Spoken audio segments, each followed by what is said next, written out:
Hello बच्चों, how are you? Hope so you will be fine. चलिए, आज के हमारे टॉपिक होने वाले हैं non ideal solution and azeotropes. Okay, चलिए स्टार्ट करते हैं। हमने लास्ट टाइम पे बात करी थी कि आइडियल सॉल्यूशन क्या होते हैं, ठीक है ना। राउल्ट्स लॉ को फॉलो करते हैं। डेल्टा एच जो मिक्सिंग होता है that is equal to zero, और जो डेल्टा वी मिक्सिंग होता है वो भी जीरो होता है, ठीक है ना। आज हम बात करेंगे non ideal solution, non ideal solution. Okay, चलिए इसको लास्ट तक देखिएगा, अच्छे से आपको पूरा क्लियरली समझ में आएगा। बहुत छोटा टॉपिक है, ठीक है, लेकिन very very important. Okay, non ideal solution, ठीक है, समझना है, लॉजिकली इसको समझना है सबको। देखिए इसमें क्या होता है बच्चों, पहले तो हम तीन कंडीशन लिखते हैं, फिर जाके देखेंगे फर्स्ट, सेकंड एंड थर्ड, ठीक है। देखो, जो आपका राउल्ट्स लॉ होता है,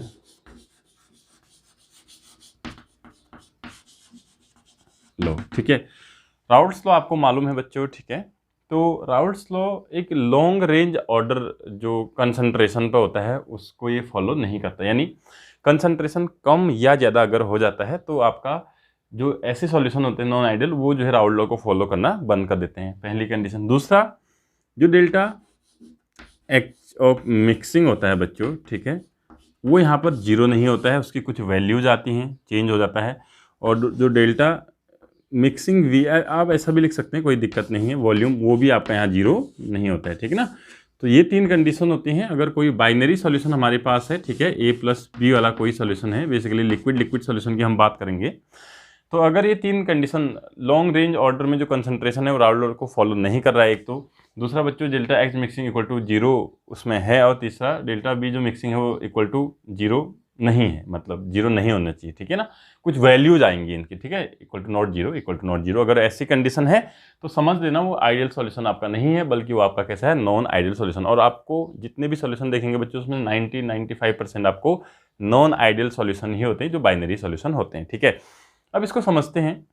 ये तीन चीज़ें मैंने आपको बता दी है बच्चों। नॉन आइडियल सॉल्यूशन को दो तरीके से क्लासीफाई किया जाता है। नॉन आइडियल सॉल्यूशन को दो तरीके से क्लासीफाई किया जाता है।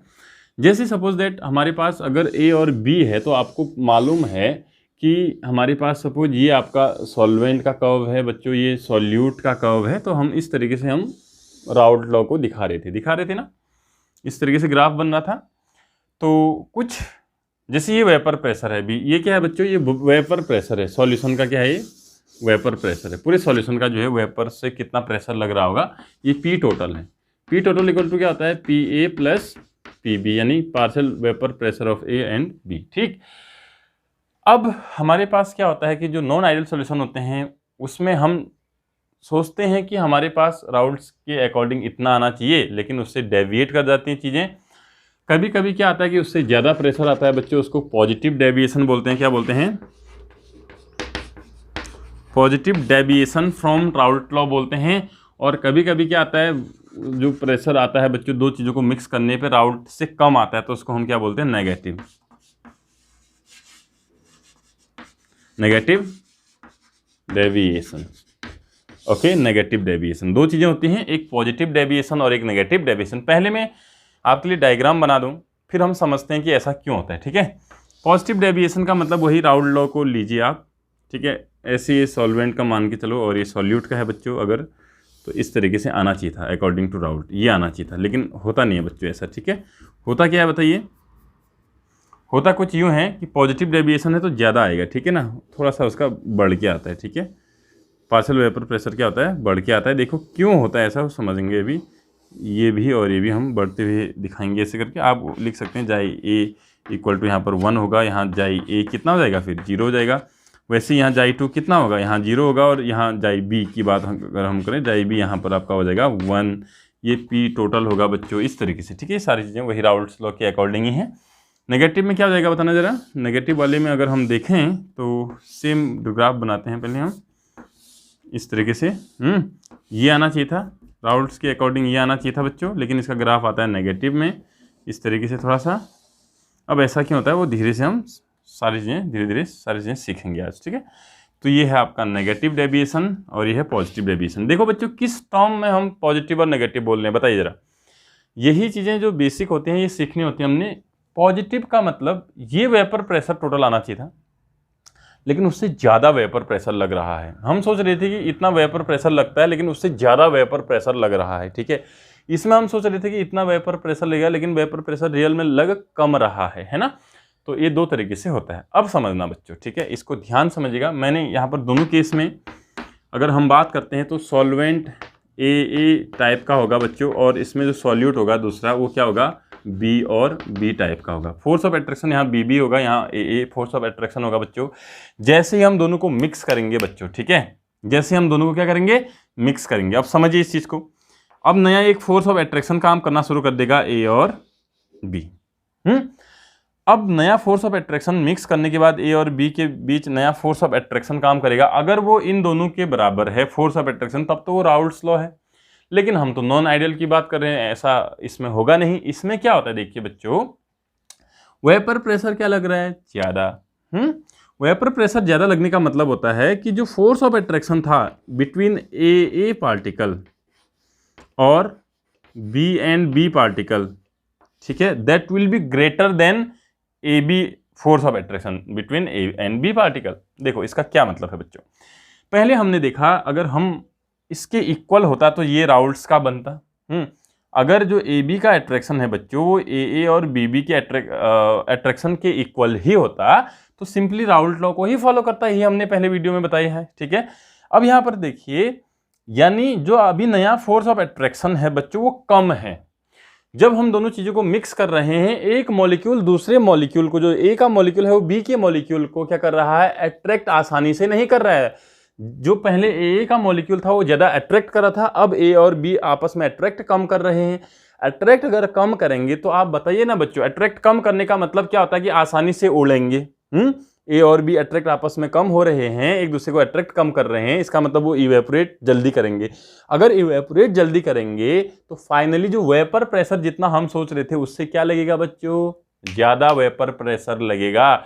तो ध्यान देना बच्चों, इसमें क्या होता है, जिसमें आपका टोटल वेपर प्रेशर ज्यादा लगता है बच्चों पॉजिटिव डेविएशन में, उसमें जो force of attraction between the solute and solvent होता है बच्चों, that will be less than A and B individually, ठीक है ना। जो इसका पार्टिकल का अट्रैक्शन है बच्चों ए और बी का जो अट्रैक्शन है वो ज़्यादा होगा और ए बी का नया वाला कम होगा, इसलिए क्योंकि ए और बी के बीच कम है तो ये आसानी से उड़ेगा, यानी ये पॉजिटिव डेविएशन शो करेगा। अब उल्टा देखिए, दूसरा नेगेटिव वाला क्या होता है, हमने क्या किया बच्चों, ए और बी को मिक्स किया तो उसका जो फोर्स ऑफ अट्रैक्शन था ए और बी के बीच वो क्या था, ज़्यादा था। और किसके मुकाबले ज़्यादा था बच्चों, ए और बी के मुकाबले ज़्यादा था। अगर ज़्यादा है तो बच्चों हम सोच रहे थे कि इतना राउल्ट्स के अकॉर्डिंग इतना लगना चाहिए, ये बराबर होने चाहिए, लेकिन क्या है जब हमने मिक्स किया तो दोनों ए और बी का जो बच्चों मॉलिक्यूल है उनके बीच प्रेशर, आपका फोर्स ऑफ अट्रैक्शन क्या ज़्यादा है। क्या अगर फोर्स ऑफ अट्रैक्शन ज़्यादा होता है तो स्टेबल होंगे, क्या ये आसानी से उड़ेंगे, नहीं उड़ेंगे, इसलिए इनका वेपर प्रेशर क्या हो जाता है बच्चों, इनका वेपर प्रेशर आपका कम हो जाता है, ठीक है। कम होगा तो उसको हम क्या बोलेंगे, नेगेटिव डेविएशन। यहाँ से चेंज हो रहा है, राउल्ट लॉ से चेंज हो रहा है तो नेगेटिव वे में हो रहा है, यानी कम आपका वेपर प्रेशर लग रहा है, that's why it is known as negative deviation. इसमें ज़्यादा लग रहा है बच्चों, ठीक है, इसलिए इसको पॉजिटिव डेविएशन बोलेंगे, ठीक है। अब एग्जाम्पल समझते हैं, आपको बिल्कुल बहुत ही आसानी से एग्जाम्पल समझ में आएगा बच्चों, ठीक है। देखिए ये तो कंडीशन नॉन आइडियल की थी, इसको मिटा दे रहा हूं मैं। देखिए ध्यान से समझना, इन दोनों का एग्जाम्पल में पॉजिटिव और नेगेटिव डेविएशन का आपको समझा रहा हूं, बहुत ही इजी है, एग्जाम आएगा, बढ़िया से लिख सकते हैं। सपोज हमारे पास बच्चों ए था, यहाँ पर सपोज था आपका इथेनॉल था, इथेनॉल, और बी था बच्चों एसीटोन। अब आपको मालूम है इथेनॉल का फॉर्मूला क्या होता है बच्चों, CH3CH2OH, ये होता है ना। और इसका एसीटोन का क्या होता है, बेसिकली चलिए ले लेते हैं CH3C_O और CH3, ठीक है। प्लीज़ बच्चों इसको थोड़ा ध्यान से समझिएगा, ठीक है ना। यहाँ देखो बच्चों, जो इथेनॉल के आपस में मॉलिक्यूल होंगे उनमें OH है तो हाइड्रोजन बॉन्डिंग बनाएंगे कि नहीं बनाएंगे, बिल्कुल बनाएंगे बच्चों। जो एक इथेनॉल का OH है, ये H जो है इथेनॉल के दूसरे मॉलिक्यूल के साथ क्या बनाएगा, आपका हाइड्रोजन बॉन्डिंग बनाएगा ना। तो ए के बीच अगर हम देखें यहाँ पे बच्चों, तो आपका बेसिकली क्या होती है, हाइड्रोजन बॉन्डिंग होती है, ठीक है। जितने भी ए वाले टाइप होंगे बच्चों उनमें बहुत अच्छी हाइड्रोजन बॉन्डिंग यहाँ पर हो रही होती है, ठीक है। इसको समझना है यहाँ ध्यान से, बहुत बेसिक है बच्चों। और यहाँ एसीटोन एसीटोन में क्या हाइड्रोजन बॉन्डिंग हो रही होगी बच्चों? इसमें बिल्कुल भी आपकी हाइड्रोजन बॉन्डिंग नहीं हो रही होगी कि हाँ यहाँ पर हाइड्रोजन बॉन्डिंग की कंडीशन ही नहीं है। आपको हाइड्रोजन बॉन्डिंग की कंडीशन मालूम होना चाहिए पहले, ठीक है। जब हम इन दोनों को मिक्स करते हैं बच्चों, जब हम यहाँ पर इन दोनों को मिक्स करते हैं, इथेनॉल CH3 CH2 और OH को, प्लस दूसरा कौन है, ketone CH3 C double bond O और CH3, ठीक है। देखिए इसको ध्यान से समझने वाली बात है बच्चों, आपका जिस टाइम इथेनॉल ही इथेनॉल था उसके बीच जो हाइड्रोजन बॉन्डिंग काम कर रही थी वो ज़्यादा होती है, क्योंकि हर एक मॉलिक्यूल के बीच जितने भी इथेनॉल के हैं सब के बीच क्या हो रहा होगा, कहीं ना कहीं हाइड्रोजन बॉन्डिंग काम कर रही होगी बच्चों, ठीक है। लेकिन इस केस में अगर आप ध्यान से देखेंगे बच्चों तो यहाँ पर भी हाइड्रोजन बॉन्डिंग तो होती है बच्चों। इस वाले का जो H है ये इसके साथ हाइड्रोजन बॉन्डिंग तो करेगा, लेकिन आपको ये चीज़ समझ में आ रही होगी कि एक जो इथेनॉल है वो अपने दूसरे इथेनॉल के साथ अब हाइड्रोजन बॉन्डिंग नहीं कर सकता, क्योंकि उसके बीच में कौन आ रहा होगा बच्चों, कहीं ना कहीं आपका एसीटोन भी आ रहा होगा। इसकी वजह से क्या हो जाता है कि जो पहले था बच्चों इथेनॉल था, जो इथेनॉल और इथेनॉल था इसके बीच जो हाइड्रोजन बॉन्डिंग हो रही थी बहुत अच्छी हो रही थी। यानी जो AA की बात अगर मैं करूं, AA मान लेते हैं इसको, ठीक है, इसके बीच जो हाइड्रोजन बॉन्डिंग हो रही थी अच्छी हो रही थी बच्चों। अब जो नई वाली हाइड्रोजन बॉन्डिंग है बच्चों वो क्या है, A और B है, उसके बीच हाइड्रोजन बॉन्डिंग अब कैसी हो रही है बच्चों, जरा सोचिए और बताइए मुझे। पहले हर मॉलिक्यूल के बीच बहुत अच्छी हाइड्रोजन बॉन्डिंग हो रही थी, अब जाके हमारे पास क्या हो गया है, एक इथेनॉल के साथ जो है एक एसीटोन भी आ गया है, तो आसानी से इथेनॉल के साथ हाइड्रोजन बॉन्डिंग नहीं कर सकता है, ठीक है ना।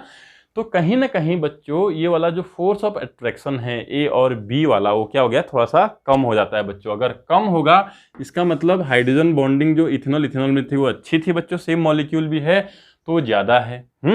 ज़्यादा है तो आप समझिए कि जो नया वाला मॉलिक्यूल है उसके बीच जो फोर्स ऑफ अट्रैक्शन है वीक हो रहा है, तो आप बताइए मुझे A और B वीक हो रहा है बच्चों दूसरा एसीटोन लाने से, ये B है ये A है, आप बताइए मुझे ये जल्दी इवेपोरेट होगा या नहीं होगा? बिल्कुल होगा बच्चों, एक दूसरे को आसानी से अट्रैक्शन फोर्स है, अट्रैक्ट नहीं कर रहा है, मीन्स ये इवेपोरेट फास्ट होगा तो बच्चों ये कैसा आपका डेविएशन शो करेगा, पॉजिटिव डेविएशन शो करेगा।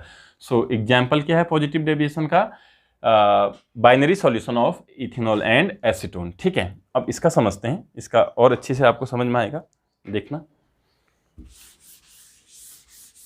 चलिए हम इसमें भी लेते हैं बच्चों एसीटोन लेते हैं एक, और दूसरा लेते हैं क्लोरोफॉर्म CHCl3। प्लीज़ बच्चों इसको ध्यान से समझिएगा, बहुत बढ़िया से समझ में आएगा आपको। पहले एसीटोन में क्या हाइड्रोजन बॉन्डिंग हो रही है बच्चों? नहीं हो रही है। क्या क्लोरोफॉर्म में हाइड्रोजन बॉन्डिंग होगी? नहीं होगी। हाइड्रोजन इसमें क्यों नहीं होगी बच्चों? It is CH3 C double bond O and CH3, ठीक है। और ये क्या है बच्चों आपका प्लस, ये है आपका कुछ ऐसे HCl क्लोरोफॉर्म है, ठीक है। इसमें इंडिविजुअली अगर हम देखें A और A के बीच कोई हाइड्रोजन बॉन्डिंग नहीं हो रही है, और B और B जो है बच्चों आपका क्लोरोफॉर्म उसके बीच भी हाइड्रोजन बॉन्डिंग नहीं होती, अगर इंडिविजुअली हम इनको और इसको अलग अलग सॉल्यूशन देखें तो नहीं हो रही, ठीक। लेकिन बच्चों ध्यान देना, जब हम इन दोनों को मिक्स करते हैं it will be slightly negative and negative, that's why it will be positive और पॉजिटिव, ठीक है ना। यहाँ से इलेक्ट्रॉन अट्रैक्ट करेगा तो ये जो हाइड्रोजन है आपका, हाइड्रोजन पे स्लाइटली पॉजिटिव चार्ज आएगा, ठीक है। अब ये हाइड्रोजन बच्चों इस ऑक्सीजन के साथ हाइड्रोजन बॉन्डिंग शो करता है, ध्यान दीजिएगा। ये एकमात्र हाइड्रोजन ऐसा है जो FON में से किसी एक के साथ नहीं जुड़ा है, यानी कार्बन के साथ जुड़ा है, तब भी ये इसके साथ हाइड्रोजन बॉन्डिंग शो करता है बच्चों। ये एक्सेप्शनल केस है अगर हम नॉर्मली हाइड्रोजन बॉन्डिंग की डेफिनेशन से जाएं तो, ठीक है।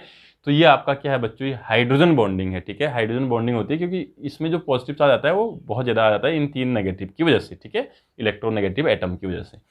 तो बच्चों अब देखिए जो फोर्स ऑफ अट्रैक्शन है वो ज़्यादा है किसमें, A और B में, क्योंकि A और B में स्ट्रॉन्ग वन रोल फोर्स यानी हाइड्रोजन बॉन्डिंग है, इनमें सिंपल डाइपोल वाला है बच्चों। स्ट्रॉन्गेस्ट वन रोल फोर्स कौन होता है, हाइड्रोजन बॉन्डिंग।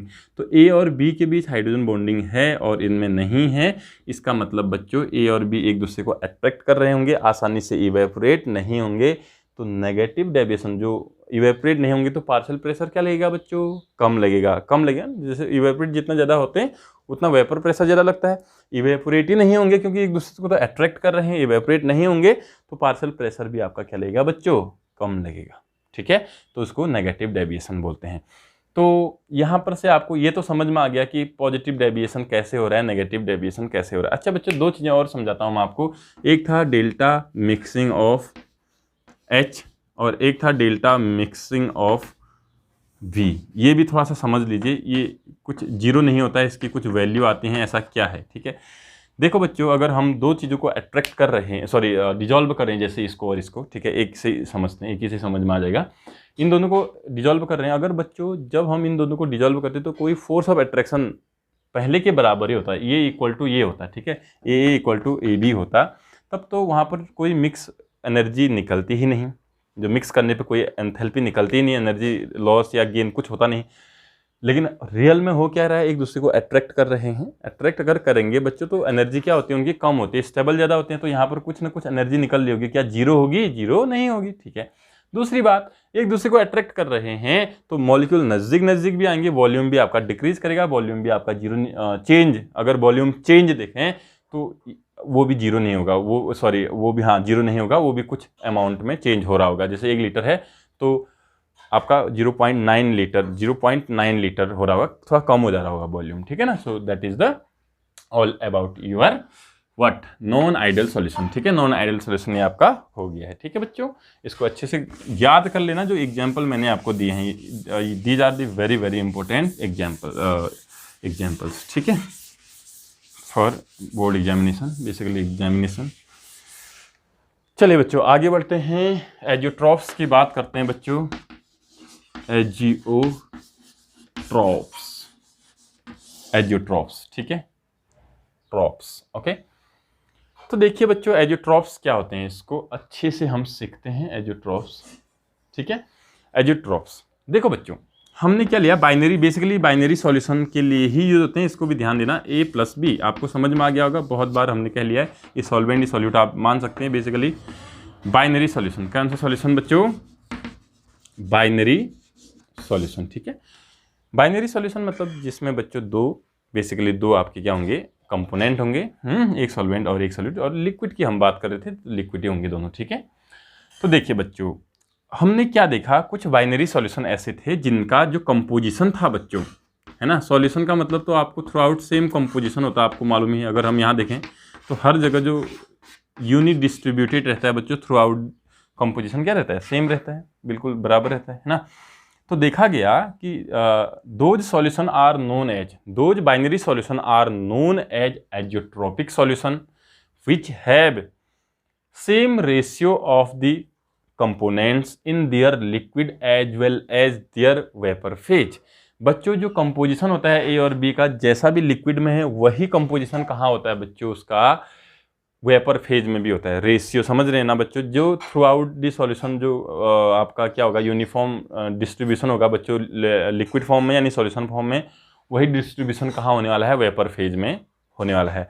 तो such type of solutions are known as azeotropic solution.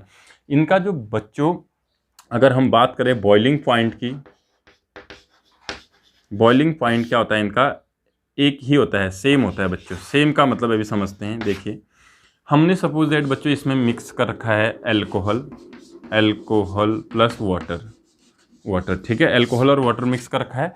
Alcohol का बॉइलिंग पॉइंट अलग होता है बच्चों, वाटर का बॉइलिंग पॉइंट अलग होता है। लेकिन हम कुछ ऐसा सॉल्यूशन बनाते हैं, अभी एग्जाम्पल बताऊंगा बच्चों, कि उन दोनों का जो है बच्चों, दोनों को मिक्स किया कुछ इस तरीके से, रेशियो कुछ इस तरीके से बनाया है कि दोनों एक ही टेम्परेचर पर आपका क्या कर रहे हैं बच्चों, इवेपोरेट कर रहे हैं। कितनी बड़ी बात है बच्चों, समझिए आप बात को। हम अगर लेते हैं अल्कोहल और वाटर मिक्स करते हैं नॉर्मली, तो हमारा अगर हम 90 डिग्री करते हैं तो अल्कोहल तो उड़ जाता है, वाटर वैसा ही रहता है, क्योंकि वाटर का कितना होता है बॉइलिंग पॉइंट 100 होता है ना। लेकिन बच्चों कुछ ऐसा रेशियो हम अभी मिलाएंगे जिससे आप देखोगे कि अल्कोहल और वाटर मिक्स करने के बाद भी एक ही टेम्परेचर पे दोनों क्या कर रहे हैं, इवेपोरेट एक साथ कर रहे हैं। ऐसा लग रहा है कि ये आपका जो है जो सॉल्यूशन है वो एक ही प्योर कंपोनेंट है, ऐसा लगता है। दूसरी बात बच्चों, जो आपके ऐसे एजियोट्रोप होते हैं जिनका लिक्विड और या सॉल्यूशन और वेपर फेज में जो कंपोजिशन होता है वो सेम ही रहता है, तो इनको हम फ्रैक्शनल डिस्टिलेशन से सेपरेट नहीं कर पाते हैं, ठीक है, क्योंकि इनका बॉइलिंग पॉइंट कैसा लग रहा है हमें, एक ही है ऐसा लग रहा है, ठीक है ना। अच्छा बच्चों ये भी दो टाइप के होते हैं, ठीक है। एक होता है बच्चों एजियोट्रोप, कितने टाइप के होते हैं, दो टाइप के होते हैं। देखो अभी समझ में आ जाएगा। एक बोलते हैं मिनिमम बॉइलिंग एजियोट्रोप, एक होता है बच्चों मिनिमम और मैक्सिमम बॉइलिंग एजियोट्रोप्स। ध्यान से सीखना, एजियोट्रोप्स दो टाइप के होते हैं बच्चों, minimum boiling azeotrope and maximum boiling azeotrope. समझ में आ रहा होगा बॉइलिंग से मतलब है यहाँ पर, जैसे बच्चों यहाँ पर मैंने एग्जांपल दिया था आपको अल्कोहल और वाटर का, ठीक है, समझते हैं इस चीज को। अल्कोहल और वाटर का आपको एग्जाम्पल दिया गया था। अगर बच्चों हम इसमें देखें अल्कोहल और वाटर में, तो आपका क्या होगा, इसका जो अल्कोहल का बेसिकली इथाइल अल्कोहल का जो बॉइलिंग पॉइंट होता है वो लगभग 74 के आसपास होता है, ठीक है, देख लेना 74 या 76 होता है। वाटर का तो आपको मालूम ही है 100 होता है, ठीक है बच्चों। अगर इन दोनों, ये दोनों जब कोई ऐसा मिक्सचर बनाते हैं कि एजियोट्रोपिक शो करे, पहली बात तो उसमें कुछ फिक्स रेशियो डालना पड़ता है बच्चों, एक्चुअली हर कंसंट्रेशन पे नहीं फॉलो होता है, ठीक है, ध्यान देना। तो इसका 74 है, इसका 100 है। तो बच्चों अगर इससे कम होता है, इससे कम होता है, इन दोनों के बीच में कोई बॉइलिंग पॉइंट नहीं होने वाला है इसमें, ठीक है, या तो इन दोनों से कम होने वाला है बच्चों, या तो इन दोनों से ज़्यादा होने वाला है। ध्यान दीजिएगा, अगर बच्चों एक ऐसा सॉल्यूशन जिसका जब हमने ये दोनों आपस में ऐड किए तो बॉइलिंग पॉइंट उन दोनों का सेम है और लेकिन इनसे कम है, तो उसको बोलते हैं बच्चों मिनिमम बॉइलिंग। समझ गए ना, इन दोनों से क्या हो रहा है, कम हो रहा है, तो मिनिमम बॉइलिंग एजियोट्रोप बोलेंगे बच्चों। अगर इन दोनों से ज़्यादा है तो उसको क्या बोलेंगे बच्चों, मैक्सिमम बॉइलिंग एजियोट्रोप बोलेंगे। आपको समझ आ रहा होगा ये बात, ठीक है। अच्छा बच्चों, इसको राउल्ट लॉ से कनेक्ट किया गया है, ठीक है। पहले मैं एग्जाम्पल बताता हूँ, फिर मैं राउल्ट लॉ से भी कनेक्ट कर रहा हूँ इसको, बहुत आसानी से आप समझ जाएंगे, ठीक है। मिनिमम बॉइलिंग एजियोट्रोप का एग्जाम्पल यहाँ पर दिया गया है बच्चों, 95% अगर आप इथेनॉल लोगे प्लस उसमें आप 5% क्या ऐड करोगे बच्चों, H2 ऐड करोगे, इस टाइम पे ये क्या करते हैं एज एजियोट्रोप, यानी अगर आप इसको हीट करोगे बच्चों तो मिनिमम बॉइलिंग एजियोट्रोप का एग्जाम्पल होते हैं। अगर उसका 74 होता है तो ये 74.6 के आसपास होता है बच्चों इथेनॉल का, तो ये 74.4 पे ही आपका इवेपोरेट करना शुरू करते हैं, यानी इन दोनों के बॉइलिंग पॉइंट से लेस पे, यानी मिनिमम बॉइलिंग एजियोट्रोप, ठीक बच्चों। इसका एग्जांपल होता है आपका 68% के आसपास नाइट्रिक एसिड होता है HNO3, ठीक है बच्चों। उसमें आप कितना 32% बाई मास होता है, ये बाई वॉल्यूम होता है, ठीक है, ये बाई वॉल्यूम आप लिख सकते हैं, बाई वॉल्यूम है, ये मास बाई मास है बच्चों, मास बाई मास, ये आपका वाटर होता है, ठीक है ना। यानी 68% मास अगर आप HNO3 का लाते हैं प्लस उसमें 32% आपका मास वाटर का होता है, तो बच्चों उसको मैक्सिमम बॉइलिंग एजियोट्रोप बोलते हैं। आपको मालूम होना चाहिए कि नाइट्रिक एसिड और वाटर का 100 के आसपास होता है, नाइट्रिक एसिड का 100 से थोड़ा कम ज़्यादा जितना भी होता है, लेकिन इन दोनों से ज़्यादा अगर हम देखें 121 के आसपास बच्चों इन दोनों का क्या होता है आपका, इन दोनों का बॉइलिंग होता है, ठीक है, बॉइलिंग पॉइंट होता है। जब दोनों अगर मिक्स कर दें 68 और 32 बाई मास %, ठीक है, तो इन दोनों से ज़्यादा वाटर और नाइट्रिक एसिड का जो इंडिविजुअली बॉइलिंग पॉइंट होता है उससे ज़्यादा पे एक साथ बॉयल होते हैं, उसको मैक्सिमम बॉइलिंग एजियोट्रोप हम बोलते हैं, ठीक है। अब आपको बच्चों ये राउल्ट्स लॉ से मैं नॉन आइडियल सॉल्यूशन से मैं इसको कोरिलेट करने वाला हूँ, नॉन आइडियल से, ठीक है, राउल्ट से नहीं, सॉरी, नॉन आइडियल से, इसको ध्यान समझना, ठीक है बच्चों। देखिए हमने बोला था दो कंडीशन बताई थी, ठीक है, ए और बी का जो था उसमें एक में कम था, पहले वाले में ये कौन सा था, नेगेटिव, ए का ही ले लेता हूँ मैं, बी का अभी नहीं ले रहा हूँ, ठीक है। दूसरा कंडीशन था बच्चों ए और बी का जो एट्रैक्शन है वो ज़्यादा है किसके मुकाबले, ए और ए, बी नहीं ले रहा हूँ और ले सकता था मैं यहाँ पे, ठीक है। तो बच्चों ये वाला कौन सा डेविएशन है, पॉजिटिव डेविएशन है कि नेगेटिव डेविएशन है, बताओ। ए ज़्यादा अट्रैक्ट करेंगे, यानी नेक्स्ट जो बना है वो कम अट्रैक्शन, तो ये पॉजिटिव डेविएशन है, पॉजिटिव डेविएशन है, ठीक है ना। और ये बच्चों जो नया बन रहा है वो एक दूसरे को अट्रैक्ट कर रहा है, अट्रैक्ट करेगा तो क्या बनेगा बच्चों, वो बॉयल, उसका जो वेपर प्रेशर लगेगा वो कम लगेगा, तो ये कैसा है बच्चों, नेगेटिव डेविएशन का है, ठीक है, नेगेटिव डेविएशन, ठीक है। अब यहाँ कोरिलेट करना है इसको, ठीक है, कि जो मिनिमम बॉइलिंग एजियोट्रोप होते हैं बच्चों कम पे ही बॉयल हो जा रहे हैं, कम पे ही क्या हो जा रहे हैं बच्चों, बॉयल हो जा रहे हैं। कम पे बॉयल होने का मतलब क्या हुआ, नेगेटिव डेविएशन बच्चों, कम पे बॉईल होने का मतलब क्या हुआ बच्चों, मिनिमम, एक मिनट, हाँ देखते हैं इसको, ठीक है। कम पे बॉईल होने का मतलब हुआ बच्चों कि वो जो फोर्स ऑफ अट्रैक्शन है नया वाला वो कम है, यही तो हुआ, जो नया फोर्स ऑफ अट्रैक्शन है ए बी वाला वो कम है बच्चों, तभी तो आसानी से क्या होगा, कम पे ही बॉईल हो जाएगा। तो ये होगा आपका पॉजिटिव डेविएशन वाला होगा बच्चों। देखो यहां देखो बच्चों, ध्यान से समझना, कम पे बॉईल हो रहा है बच्चों, मिनिमम मतलब इन दोनों के मिक्सर से कम पे बॉईल हो जा रहा है, इसका मतलब इसमें पॉजिटिव डेविएशन हो रहा है बच्चों। पॉजिटिव डेविएशन का मतलब क्या होता है, कम का मतलब जो नया बन रहा है उसका जो फोर्स ऑफ अट्रैक्शन है वो क्या है, कम है, ठीक है, मिनिमम है। तो लेकिन ये है कैसा, पॉजिटिव डेविएशन, ठीक है। तो ध्यान देना बच्चों, जो मिनिमम है बॉइलिंग एजिट्रोप वो कौन से वाले होते हैं, वो होते हैं आपके पॉजिटिव डेविएशन वाले, जो बहुत लार्ज अमाउंट में जो पॉजिटिव डेविएशन दिखाते हैं बच्चों वो मिनिमम बॉइलिंग एजिट्रोप होते हैं।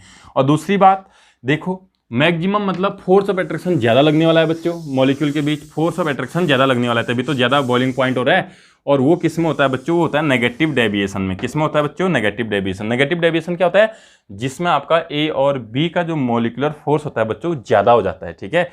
ज़्यादा होगा तो वेपर प्रेशर कम लगेगा, कम लगेगा क्योंकि उड़ेगा ही नहीं, वो कम लगेगा बच्चों, उसको क्या बोल देंगे हम, वेपर प्रेशर कम लगेगा तो नेगेटिव डेविएशन। तो उस केस में बच्चों क्योंकि एक दूसरे को अट्रैक्ट ज़्यादा करेंगे तो हमें क्या करना होगा, ज़्यादा बॉईल करना होगा तभी इवेपोरेट हो पाएंगे, तो उसको मैक्सिमम बॉइलिंग एजिट्रोप हम बोलते हैं। होप सो कि आपको वीडियो समझ में आई होगी बच्चों, अगर नहीं आए तो एक बार दोबारा से ध्यान से प्लीज़ बच्चों, इसको बहुत ही ज़्यादा कॉन्सेप्चुअल है, इसको आप ध्यान से देखिएगा, आपको पूरा समझ में आ जाएगा। अच्छा बच्चों, इसके साथ एक और चीज़, अगर आप जैसे राउल्ट लॉ है बच्चों, ठीक है, उसमें जी वेपर में आप जो है उसके मोल फ्रैक्शन निकालना चाहते हैं कि मोल फ्रैक्शन वेपर फेज में कितने हैं, तो उसके लिए मैं बता दूं आपको, ठीक है, ए और बी है सपोज, जैसे पार्शियल प्रेशर ऑफ ए है बच्चों, ठीक है, इक्वल टू आता आपका वाई ए और पी टोटल होता है बच्चों, ठीक है। इसका मतलब ये होता है कि ये टोटल वेपर प्रेशर है बच्चों ए और बी से लगने वाला, और ये वाई ए है mole fraction in vapour phase, और ये है जो यहाँ मोल पार्शियल वेपर प्रेशर ऑफ ए, ठीक है ना। तो ध्यान दीजिएगा, अगर हमें कभी भी मोल फ्रैक्शन निकालना है वेपर फेज में, तो आप बच्चों जिसका भी निकालना है उसका आप क्या करेंगे, पार्शियल प्रेशर लिखेंगे डिवाइडेड बाय टोटल प्रेशर कर देंगे, तो आपका उस कंपोनेंट का जो मोल फ्रैक्शन आता है वेपर फेज में वो निकल के आ जाएगा, ठीक है। किसी भी कंपोनेंट का बच्चों वेपर फेज में अगर मोल फ्रैक्शन निकालना है, y से रिप्रेजेंट करते हैं, अगर ए कंपोनेंट है तो इक्वल टू आप उसका पार्शियल वेपर प्रेशर देखिए divided by total vapour pressure करेंगे तो आपका मोल निकल के आ जाता है, ठीक है बच्चों। चलिए बच्चों, आज के दोनों टॉपिक हमारे कंप्लीट हो गए हैं, इसको रिवाइज करें, अच्छे से नोट्स बनाए बच्चों इनको, ठीक है, और पढ़ते रहें बच्चों, ठीक है। कोरोना बहुत तेजी से फैल रहा है, अभी भी लापरवाही बिल्कुल नहीं करनी, गिलोय का सेवन करना है, सुबह उठ के बच्चों अनुलोम विलोम कपालभाति यानी प्राणायाम जरूर करना है बच्चों, ताकि आपका इम्यून सिस्टम अच्छा रहे, आप हेल्दी रहें, और पढ़ाई भी साथ साथ में करते रहनी है। ओके, चलिए बच्चों, आज इतना ही करते हैं, फिर मिलते हैं अगली वीडियो में। Okay, thank you.